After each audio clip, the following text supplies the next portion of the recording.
Supreme court ने accept किया है कि चौकीदार जी ने चोरी करवाई। किस तरीके से सुप्रीम कोर्ट की अवमानना कर रहे हैं एक ऐसा इर्रिस्पॉन्सिबल व्यक्ति जिसको सुप्रीम कोर्ट के ऑर्डर्स पढ़ने नहीं आते, वो क्या भारत का प्रधानमंत्री बनना चाहता है?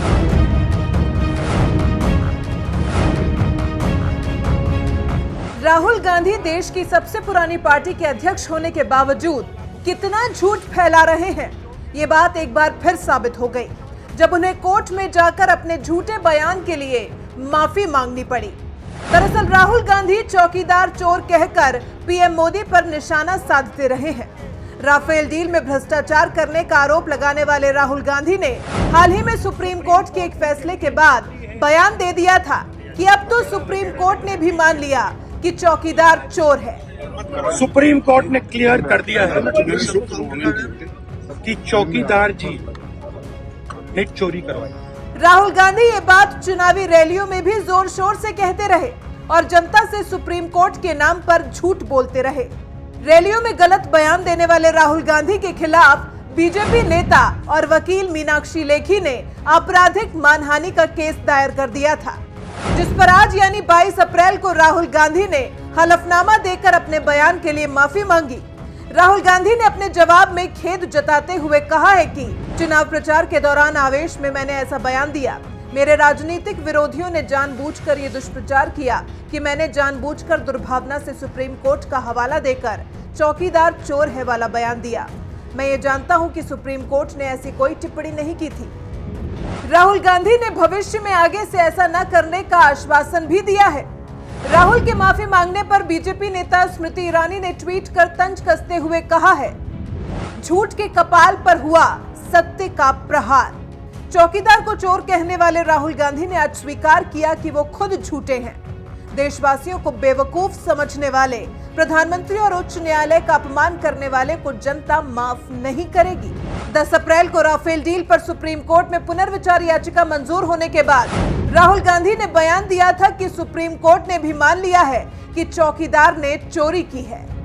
कुछ दिन पहले प्रधानमंत्री जी का एक इंटरव्यू आया था और उसमें प्रधानमंत्री जी ने कहा, पहली बार उन्होंने पत्रकार से वो उनका स्ट्रक्चर्ड इंटरव्यू होता है वो किया और पत्रकार से उन्होंने कहा कि सुप्रीम कोर्ट ने मुझे सफाई दी है, सुप्रीम कोर्ट ने मुझे क्लीन चिट दी है, वगैरह वगैरह ने मुझे क्लीन चिट दी है। आज सुप्रीम कोर्ट ने क्लियर कर दिया है कि चौकीदार जी ने चोरी करवाई। सुप्रीम कोर्ट ने एक्सेप्ट किया है।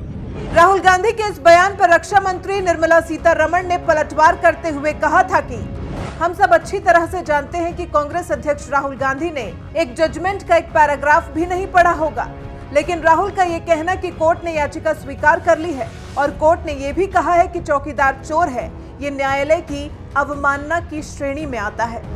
इधर रक्षा मंत्री ने राहुल को जवाब दिया और उधर बीजेपी नेता मीनाक्षी लेखी ने भी सुप्रीम कोर्ट में मानहानि की याचिका दाखिल कर दी थी। मामला बहुत सिंपल है। आप लोगों के माध्यम से जगह जगह पर कई तरीके की रिकॉर्डिंग्स हैं जिसके अंदर ये पाया गया कि लगातार बेबयानी की गई है और सुप्रीम कोर्ट के बारे में ऐसे बयान दिए गए हैं कि सुप्रीम कोर्ट ने जो है ऐसा ऑर्डर पास किया, वैसा ऑर्डर पास किया, जबकि सुप्रीम कोर्ट ने ऐसा कोई ऑर्डर पास नहीं किया और वो सब चुनावी माहौल के अंदर इलेक्शन को भटकाने के लिए किया जा रहा है और चौकीदार चोर है ऐसा सुप्रीम कोर्ट ने कहा। 30,000 करोड़ अंबानी को दिया ऐसा सुप्रीम कोर्ट ने कहा, जबकि वो याचिका जो है सुप्रीम कोर्ट एक हिस्सा सुन चुका है, बाकी का पेंडिंग है। ये तमाम मामला जो है ये किया गया है सुप्रीम कोर्ट के ऑर्डर को भटकाने के लिए। एक परिवार जिसमें 4 एडल्ट में से 3 जमानत पर है, वो भ्रष्टाचार की बात करेंगे, वो सब चीजें तो खैर छोड़िए, वो हम पब्लिक प्लेटफॉर्म पे कहीं भी डील कर लेंगे। मगर जो विषय बड़ा है वो बड़ा विषय ये है कि ये किस तरीके से सुप्रीम कोर्ट की अवमानना कर रहे हैं एक ऐसा इर्रिस्पॉन्सिबल व्यक्ति जिसको सुप्रीम कोर्ट के ऑर्डर्स पढ़ने नहीं आते, वो क्या भारत का प्रधानमंत्री बनना चाहता है? राहुल गांधी जिस राफेल डील को लेकर पीएम मोदी पर चोरी करने का आरोप लगाते रहे हैं, आपको बता दें सुप्रीम कोर्ट ने इस पर मोदी सरकार को एक तरह से क्लीन चिट दे दी थी और कहा था कि हम सरकार को 126 विमान खरीदने पर विवश नहीं कर सकते और ये सही नहीं होगा कि कोर्ट केस के हर पहलू की जांच करे। कीमत की तुलना करना कोर्ट का काम नहीं है। बहरहाल, अपने चौकीदार चोर वाले बयान पर कांग्रेस अध्यक्ष राहुल गांधी ने माफी मांग ली है। अब ये 23 अप्रैल को मालूम होगा कि सुप्रीम कोर्ट राहुल गांधी की माफी को किस तरह से लेता है। हालांकि बीजेपी इस झूठ के लिए सुप्रीम कोर्ट से राहुल गांधी को सख्त सजा देने की मांग कर सकती है।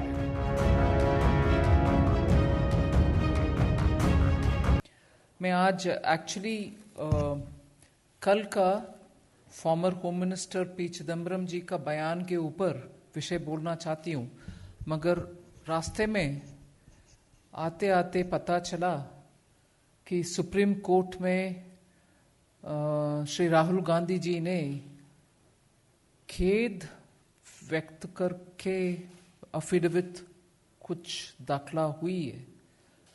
In the sense, Sri Rahul Gandhi has submitted an affidavit probably to the Supreme Court in response to the case which has been filed by our MP Srimati Meenakshi Lekhi, and in which it is reported, I have not seen the affidavit yet, it is reported that he had regretted his statement.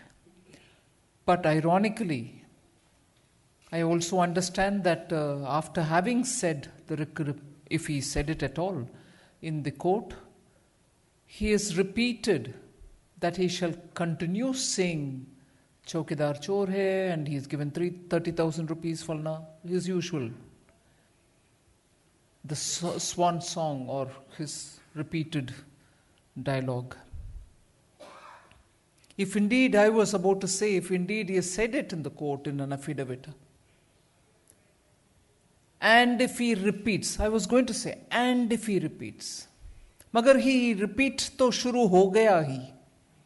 मैंने ये आपके सामने रखने वाली थी मेरे पक्ष की बात कि वो अलफनामा में तो रिग्रेट, खेद व्यक्त कर दिया, मगर उसके बाद भी अगर वो रिपीट करेंगे तो मैंने मेरे पक्ष की बात रखना चाहती हूं, मगर लग रहा है कि वो रिपीट करना शुरू भी कर चुके हैं। इसीलिए मैं ये आपके सामने बोलना चाहती हूं। कल ऑफ कोर्स कोर्ट उसको हियरिंग में लेंगे, अभी भी वो सब जुडिस मैटर है।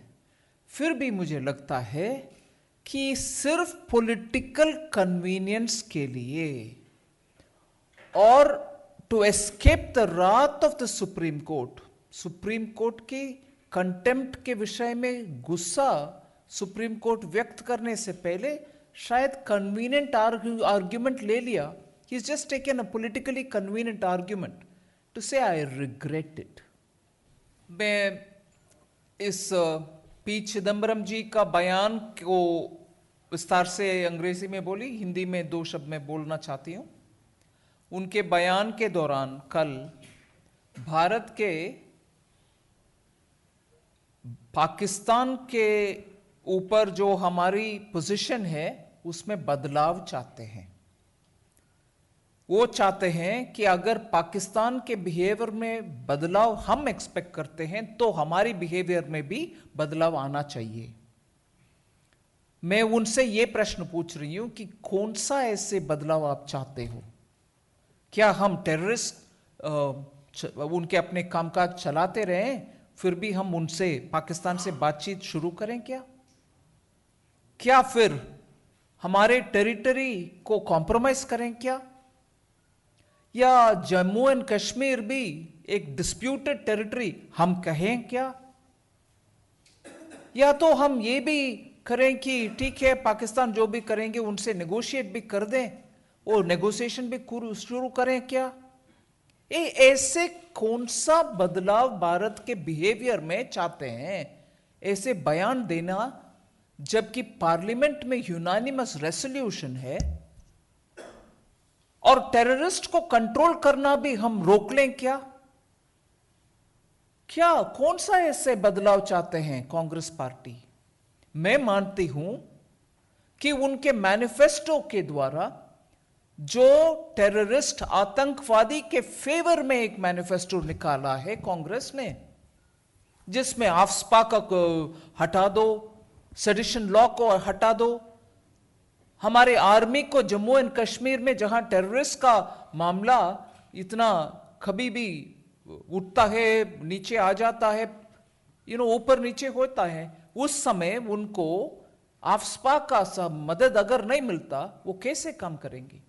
ऐसे मैनिफेस्टो में इन सभी विषयों को जोड़ते हुए एक पोजीशन कांग्रेस ने लिया जिसको पब्लिक में सपोर्ट नहीं मिला है, ऊपर से बहुत क्रिटिसिज्म आया है कि ऐसे कैसे एक मैनिफेस्टो निकाला जिसको भारत के स्ट्रैटेजिक पोजीशन को वीकन करने वाले, आतंकियों के मदद करने वाले विषय मैनिफेस्टो में डाला गया है। इस परिप्रेक्ष्य में कल अगर होम मंत्री, पूर्व होम मंत्री जी एक उनके प्रेस कॉन्फ्रेंस में कहेंगे कि भारत के पोजीशन में बदलाव आना चाहिए, मैं पूछती हूं कि कौन सा ऐसे बदलाव चाहते हैं? टेररिस्ट से बात करें या भारत के जम्मू एंड कश्मीर का पोजीशन को बदलाव करें और बोलें कि वो डिस्प्यूटेड टेरिटरी या हमारे एरिया को कॉम्प्रोमाइज करते हुए उनसे बातचीत शुरू करें? कौन सा ऐसे बदलाव चाहते हैं?